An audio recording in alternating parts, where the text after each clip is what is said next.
N'importe quel signe n'est pas l'écriture. Bon, l'écriture, c'est quand c'est un signe conventionnel ou des signes conventionnels qui représentent les sons d'une langue. Par exemple, je vois des dessins, des signes là, et si je suis dans la convention, que ça signifie U, B, O, A, leur regroupement me permet de lire la langue qu'ils représentent. Donc c'est un peu la visualisation, la représentation visuelle d'une langue. Ce n'est pas n'importe quel signe. Je peux faire un signe, mais ça ne représente pas, par exemple, un signe de l'hôpital, un signe chaussée glissante. C'est des signes qui communiquent aussi, mais ce n'est pas l'écriture au sens propre. Parce que ça me dit qu'ici, il y a une indication, mais ça ne me traduit pas réellement les sons de cette langue-là. Or, l'écriture, c'est d'abord ça. Donc, c'est une convention. Alors, et puis, deuxièmement, c'est la chronologie. Il faut avoir le fait. Voici des faits qui décident qui sont une langue et qu'on peut dater aujourd'hui, au carbone 14, etc. Il y a beaucoup de méthodes. Bon. Le débat, c'est que ce qu'on a trouvé dans la Mésopotamie, à Sumer et de la Mésopotamie, à l'Indus, ça a été daté vers 3200. Vers 3200 avant notre ère. Et l'Égypte ont donné 3100 avant notre ère, c'est-à-dire au moins un siècle après les cunéiformes, ou l'écriture de l'Indus, après un siècle. Bon, c'était dès à peu près au même moment, mais quand même il y avait l'antériorité de la Mésopotamie. Or, le professeur allemand, archéologue, égyptologue, Günther, Dreyer Günther, a trouvé à Addis Abeba. D'ailleurs, Petri avait trouvé aussi quelques labels déjà. Il a trouvé donc des tablettes en quantité, lisibles, qui sont écritures, et il fallait les dater. Et ça nous ramène à 3400 avant notre ère. Il a publié ça à Tel Aviv, il a fait des conférences à New York, c'est daté, c'est connu, et c'est très lisible, hein, et donc c'est 3400, donc au moins 2 siècles avant l'Indus, la Mésopotamie. Ça, c'est un fait. Bon, les gens aussi veulent ne pas reconnaître ça, bon, on discute toujours, mais ça, c'est un fait vérifiable. Il y a le matériel, on peut le dater, on le voit. Bon, qu'il montre maintenant les datations de la Mésopotamie, il n'y a pas de fait. On reste toujours sur les vieux trucs là. Au début du siècle, à la suite de fouilles approfondies, on pensait qu'Abydos avait livré tous ses secrets. Mais en 1977, l'archéologue allemand Günther Dreyer a rouvert le site.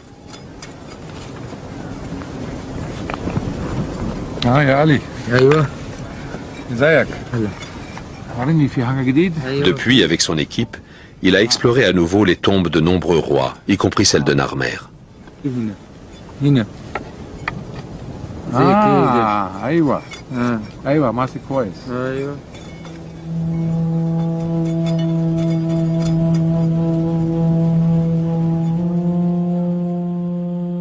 Il a montré beaucoup d'intérêt pour une plaquette en ivoire.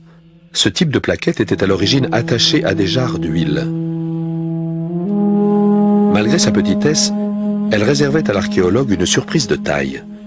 Il semblerait qu'elle décrive le même événement que la palette de Narmer.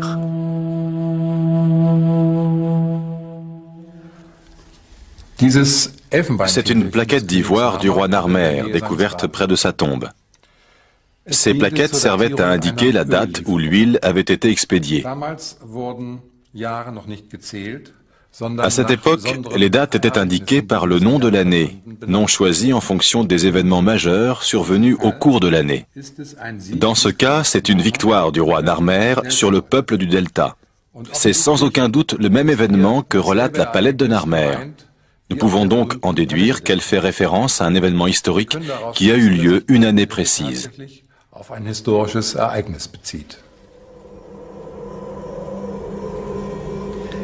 Mais ce n'est qu'une pièce du puzzle. Une autre découverte à Abydos suggère que le processus d'unification avait commencé bien avant Narmer, au moins 5 générations plus tôt. Sous cet amas de décombres, Dreyer a mis à jour les tombes de rois d'une dynastie jusque-là inconnue, que les égyptologues ont baptisée la dynastie 0. Dans les tombes, on a découvert d'autres plaquettes, encore plus étonnantes que la première. À cet endroit se trouvait la preuve gravée dans l'ivoire que les Égyptiens avaient mis au point un système d'écriture très évolué, d'une part plus tôt qu'on ne le pensait, et d'autre part avant les Sumériens en Mésopotamie, à qui on attribuait l'invention de l'écriture.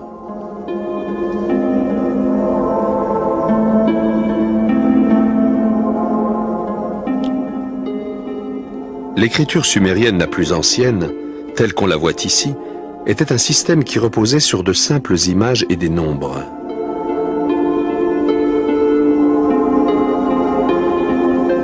Tandis que l'écriture égyptienne comptait des signes représentant des sons comme les alphabets modernes. Le serpent représente le son dje. Avec les deux triangles qui suivent, il se prononce djou, ce qui signifie montagne. Le groupe se lit les montagnes de l'obscurité, en référence à l'ouest où le soleil se couche.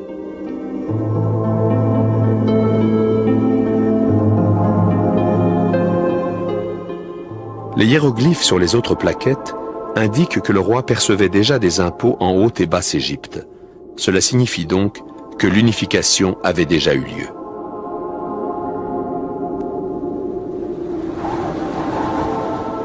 Pour consolider le royaume, une nouvelle capitale a été construite à la frontière de la Haute et de la Basse Égypte. Fondée par le roi Ménès, qui historiquement serait le roi Narmer, Memphis est devenue la ville la plus importante du pays. Deuxièmement, une écriture peut naître, on l'utilise et puis elle ne voyage pas. C'est entre nous, dans notre communauté. On écrit nos langues, on s'exprime, on lit, on enseigne, on fait la spiritualité ou les sciences, etc. Mais ça reste un peu circonscrit à notre communauté ou à notre nation ou à notre région. Bon, c'est le cas de l'écriture cunéiforme.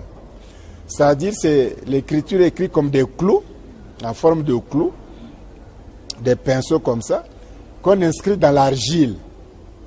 Hein, c'est dans l'argile. Or, l'argile, c'est quand même lourd à transporter. Et cette écriture mésopotamienne, cunéiforme plutôt, n'est pas sortie de la Mésopotamie, c'est-à-dire du sud de l'Irak. Elle n'est pas sortie de là. On ne trouve nulle trace de cette écriture cunéiforme en Grèce, en Phénicie, nulle part, nulle part. Donc c'est resté, c'est né là. Les Assyriens, les Babyloniens, tous ces gens ont utilisé ça, puis c'est mort. C'est mort là, l'Empire perse, c'est mort comme ça là.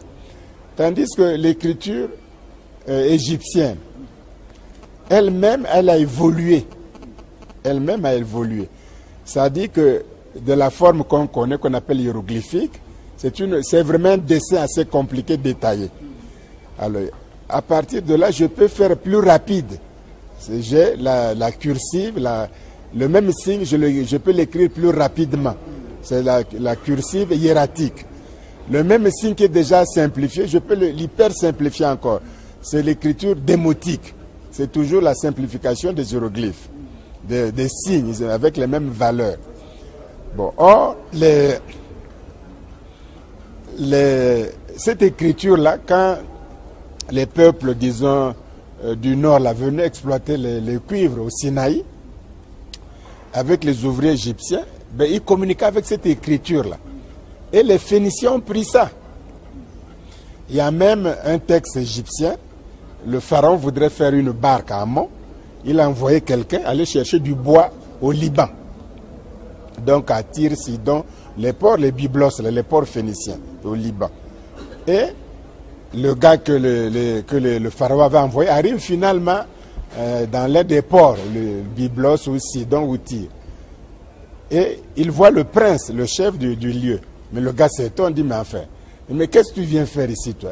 Mais la civilisation est née chez vous. Hein? Qu'est-ce que vous venez chercher ici chez nous? La civilisation est née chez vous en Égypte. Donc moi, je suis surpris que vous venez encore faire des choses ici, tu vois. Un Phénicien lui dit cette remarque-là. Bon, mieux que ça, les textes égyptiens et phéniciens eux-mêmes, donc écrits par les Phéniciens. Ce texte a été étudié par Ernest Renan, qui l'a présenté à l'Académie des inscriptions et belles lettres à Paris. Ce texte-là, qu'on appelle la Bible de Sankoniaton, qui est un Phénicien, qui vivait au temps des rois séleucides, il dit que l'écriture phénicienne dérive directement de l'Égypte antique. Eux-mêmes, les Phéniciens eux-mêmes le disent. Bon, alors, voici donc un témoignage historique. Alors ça, c'est l'évolution de l'écriture.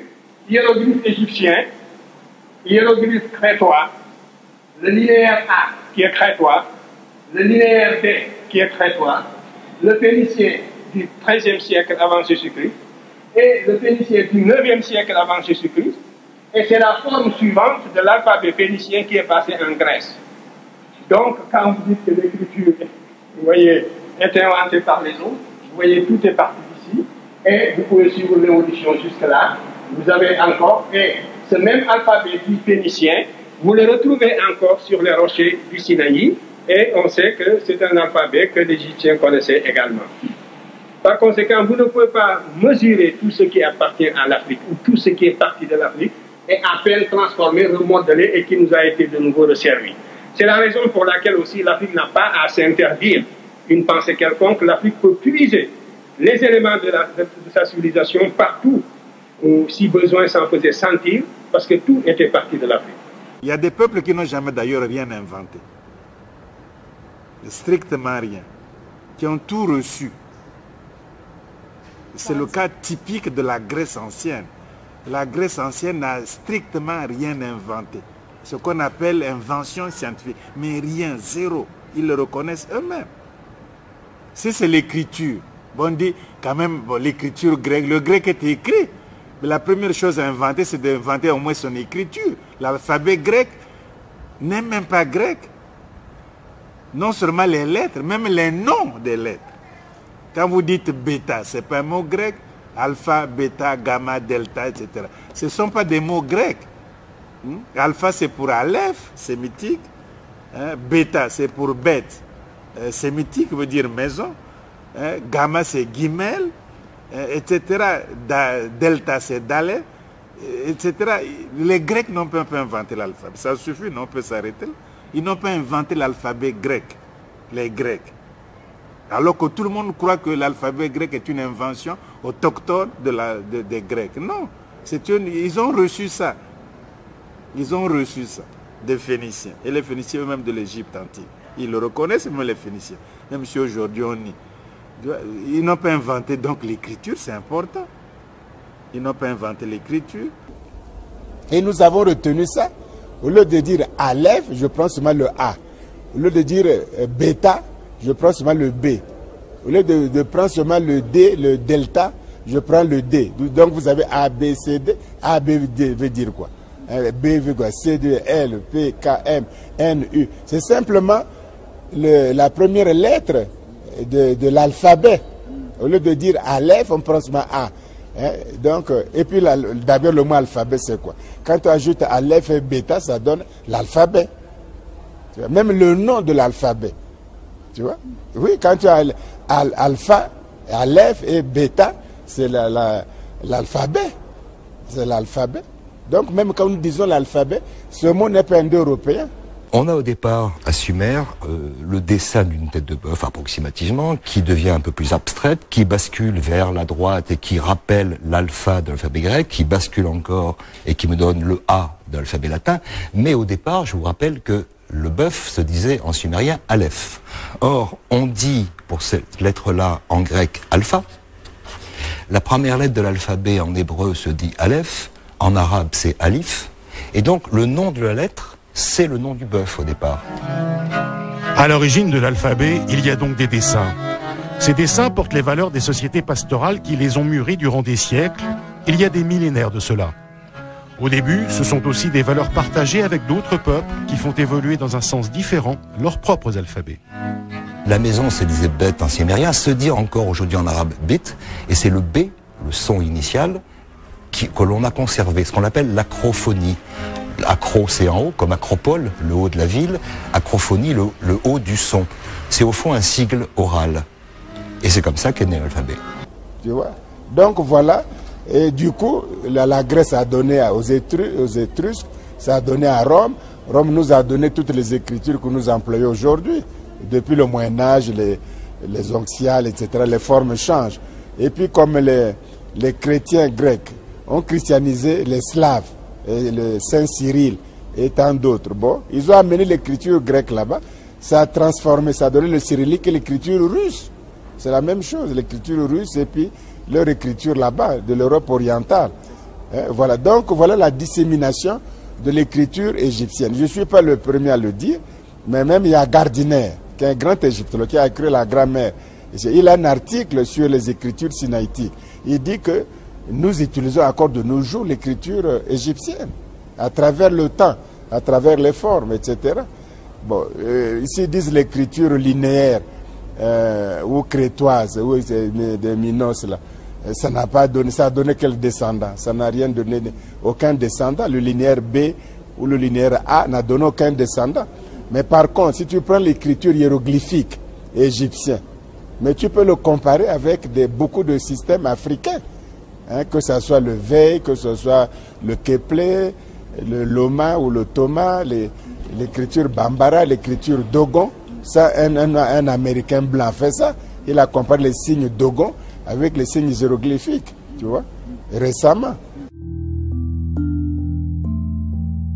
More than 3,000 kilometers further west, in Mali, there is a living culture with a surprisingly similar worldview to that of the ancient Egyptians. The Dogon live in Mali, largely in isolation. Studies of the Dogon culture mirror the ideology of the ancient Egyptians with uncanny precision. I realized through my Dogon studies that there were relationships between Dogon words and Egyptian words, and I noticed that Dogon drawings turned up as glyphs in those Egyptian words. Laird Scranton's radical reinterpretation of Egyptian hieroglyphs came directly from his studies of Dogon cosmological symbols. Their priests use cosmological drawings, symbols they have used for thousands of years. While it is impossible to ask the ancient Egyptians to explain their beliefs, Dogon priests can explain their cosmology and how their symbols are written and pronounced. The Dogon lay things out in such detail that it's like having the teacher's copy of the manual of the book, you know, you're studying, with the answers to the questions written down in the back. You can go to a Dogon priest, or you can go to the anthropological studies that were taken in relation to the Dogon priests, and they flat out tell you what their symbol means and what they're, what they're trying to talk about.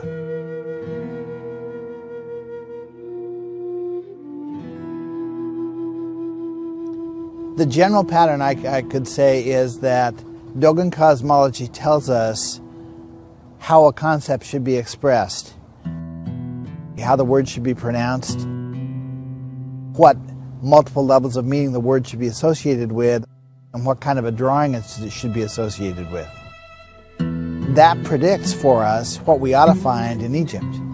And so when I go to Egyptian studies, I look at the Egyptian Hieroglyphic Dictionary or go to a book about Egyptian cosmology, sure enough, I find the same word expressing the same meanings, written with the same drawing or the same drawn character, and I say I've got a match. How is it possible that the Dogon culture in present-day Mali is connected to the ancient Egyptians? What is the link? The Dogon seem to have come out of a class of priests who had very specialized knowledge and who, for one reason or another, were not happy with the way things were going in Egypt and deliberately left. I would say that sounds like it's true. I can't prove it's true, but it doesn't contradict anything I know. The fact that there's a match between the Dogon drawing and the Egyptian glyph in the context of the same word, pronounced the same way, with carrying the same meanings, is just another level of validation that I'm on the right track, that these words really do correspond to each other. Donc, on peut faire donc cette filiation, et du coup, l'Afrique est le berceau de l'écriture. Ça se défend, ça se tient, au moins pour cette partie-là. Maintenant, les autres ont leur écriture, les Chinois, ça a évolué aussi. Parce que j'écris le japonais, avec l'écriture chinoise. Les Japonais n'ont pas d'écriture à eux. Ils ont appris et modifié l'écriture chinoise. Ils n'ont pas d'écriture propre à eux, les Japonais là. C'est l'écriture chinoise. Tu vois, comme quoi ça évolue. Bon, de côté de l'Amérique latine, hein, les hiéroglyphes, les mayas, les dessins qu'on voit, les hiéroglyphes aussi, ils ont inventé leur système, hein, que les Russes avaient découvert à l'époque, etc., dont on connaît maintenant la signification, on enseigne ça. Ils ont aussi inventé leurs écritures. Parce qu'il y a quelques écritures dans le monde, mais il y a des grandes zones comme ça. Or, aujourd'hui, au point de vue expansion dans l'humanité, c'est l'écriture égyptienne, pharaonique, africaine.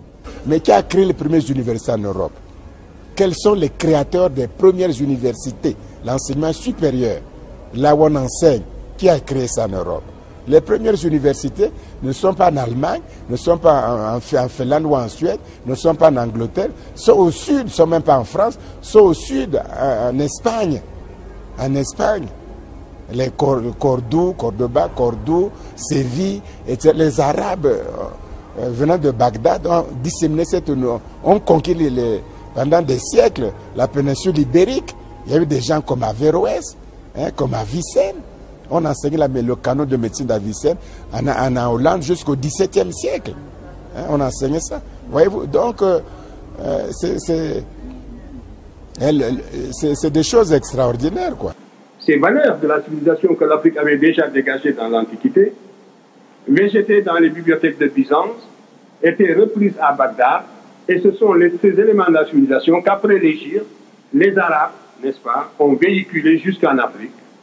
Et par la conquête de l'Espagne, les Arabes sont entrés en Espagne en 711. Ils ont trouvé la dynastie Wisigothe. C'était avant la Renaissance carolingienne. Alors, imaginez l'état de l'Europe, donc, tout à fait au début du 8e siècle après Jésus-Christ.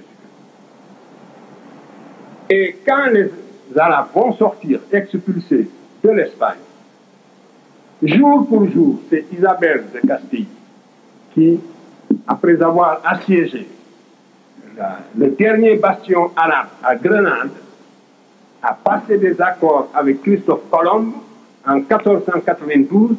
Cette Espagne qui était semi-barbare à l'entrée des Arabes, après 8 siècles d'occupation, était suffisamment équipée sur le plan technique pour se lancer sur les mers, pour la conquête des océans. Et il faudrait se poser la question suivante. Qu'est-ce que l'Espagne avait de plus que l'Allemagne, que la France, que l'Angleterre, pour expliquer le premier impérialisme à l'aube des temps modernes, l'impérialisme de Charles Quint? Eh bien, c'est le legs de la technologie arabe qui a permis aux Espagnols, comme les Arabes, de faire le point.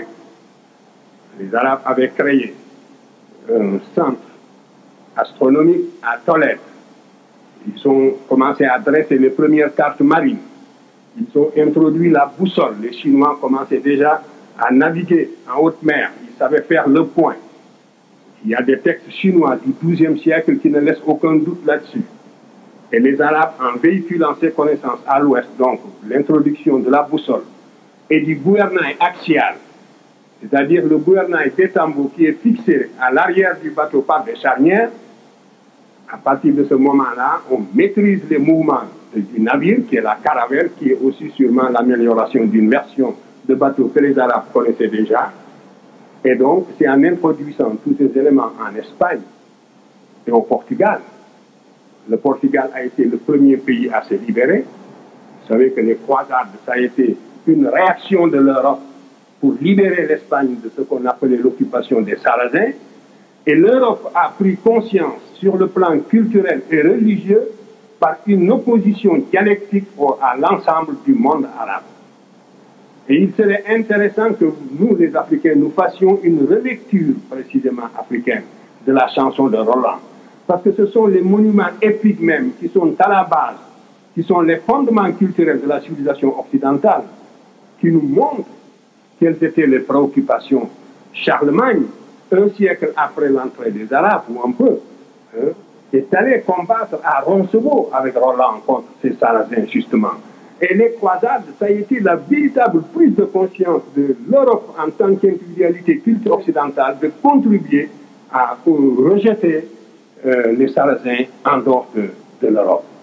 Et c'est donc dans cette lutte dialectique que l'Europe a essentiellement pris conscience de son individualité et comme en témoigne sa littérature épique. Et finalement, on a voulu contourner les arrières, ce qui explique les croisades en lieu saint. Et le jour où donc ces Arabes sortiront de l'Espagne, après avoir apporté tous les éléments de la civilisation, de la nouvelle civilisation et de la technologie, l'Espagne était suffisamment équipée pour se lancer sur les mers et même pour poursuivre l'occupant d'hier. Du XIe au XIIe siècle, l'Europe, en particulier l'Espagne, n'a fait qu'assimiler les éléments de la culture, les éléments de la civilisation apportés par les Arabes. Les traductions se faisaient à deux. Vous aviez, en général, les Arabes apportaient les livres, la médecine, la géométrie, l'algèbre, tous ces éléments, donc écrits en arabe, étaient traduits d'abord en espagnol, c'est-à-dire en langue vulgaire, et retraduits en latin. Parce que les langues vulgaires, en l'occurrence le français, l'anglais et l'allemand, ne méritaient pas qu'on s'en serve pour consigner une science. C'était l'ancienne langue, la langue de l'ancien colonisateur, le latin, qui était la langue universelle, et on passait par une langue vulgaire pour retraduire les nouvelles sciences en latin. C'est à partir du XIIIe siècle, avec Alphonse X d'Espagne, celui qu'on appelait Alphonse le Savant, et Frédéric II de Sicile, que l'Europe, ayant assimilé tous les éléments de la nouvelle culture, a commencé à son tour à produire à l'université de Montpellier, de Palerme, d'Oxford et de Paris. Donc, voilà aussi comment historiquement expliquer l'émergence de la presqu'île ibérique à l'aube des temps modernes.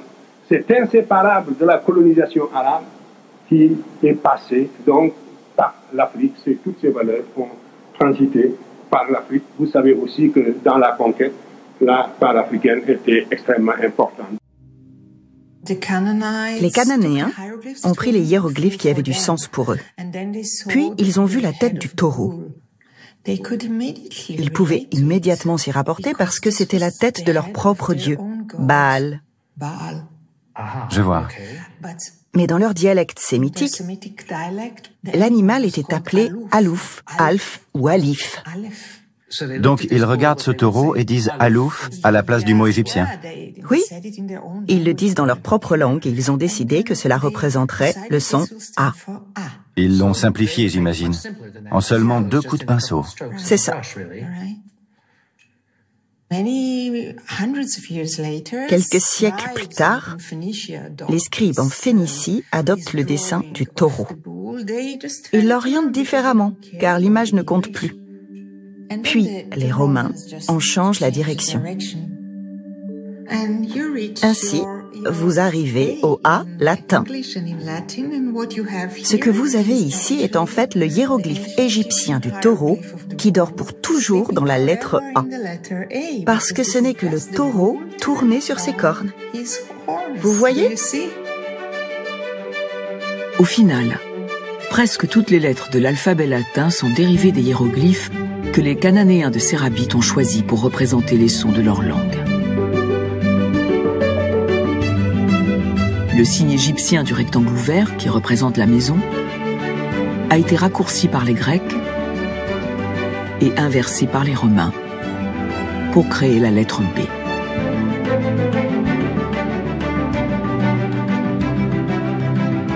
Le hiéroglyphe pour l'eau, Mayim en cananéen, est devenu en grec mu et en latin M. Il y avait 2 signes égyptiens pour représenter les serpents. Cela est devenu en grec nu et N en latin.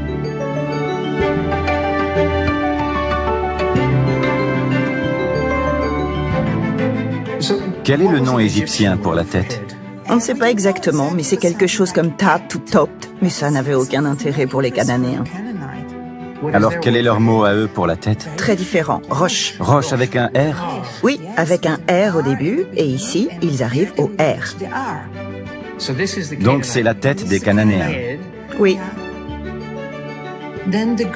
Puis les Grecs rendent la représentation de la tête plus abstraite, même si on peut encore en deviner le profil.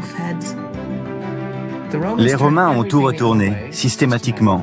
Tout est dans la même direction. Mais cela fait des siècles et des siècles que nous ne voyons plus d'image là-dedans. Et je ne pense pas que quiconque saurait que derrière cette lettre se cache le profil d'une tête. Oui, de nouveau, le hiéroglyphe égyptien se cache dans le R. Il se cache toujours. Il n'y a pas que les alphabets latins et grecs qui viennent de Sérabit. Presque tous les alphabets utilisés aujourd'hui ont puisé à la même source. L'hébreu, l'arménien, le cyrillique, le tibétain,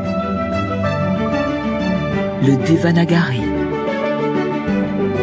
le gujarati. La connexion entre ces alphabets ne saute pas aux yeux, mais elle est bien réelle. Ce document est une feuille d'un Coran du 7e siècle, daté de 675 après Jésus-Christ, le premier siècle islamique. Il représente l'un des premiers exemples de l'écriture arabe dans un style calligraphique. Mais quand je le regarde, je vois dans ces formes de lettres archaïques les réminiscences de l'alphabet de Sérabit. Ainsi, si vous regardez cette lettre qui ressemble à une ligne avec une petite queue, par exemple, c'est un alif, la première lettre, le A, qui ressemblait à l'origine à un taureau. Comme ça, il est stylisé en phénicien, simplifié. Là, le lien entre cela et notre A devient évident. Une étape de plus nous amène à l'araméen nabatéen. C'est une nouvelle simplification, il ressemble à un 6. Et puis, dans le fragment de Coran que nous avons regardé, nous pouvons voir que la boucle a presque disparu et nous avons simplement cette petite queue. Puis, dans l'écriture arabe moderne, une ligne droite. Cette ligne droite a traversé ces étapes depuis ce taureau, même si au final les deux ne se ressemblent plus du tout. Ainsi, l'alphabet arabe moderne et l'alphabet latin que nous utilisons pour écrire sont cousins. Ils appartiennent à la même famille. Tous les alphabets d'Arabie, de la Méditerranée, du Moyen-Orient, toutes les écritures alphabétiques semblent provenir du même modèle. Il semblerait que l'alphabet, ce concept d'écrire chaque phonème avec des glyphes différents, cette idée si simple soit-elle, n'a été inventée qu'une seule fois.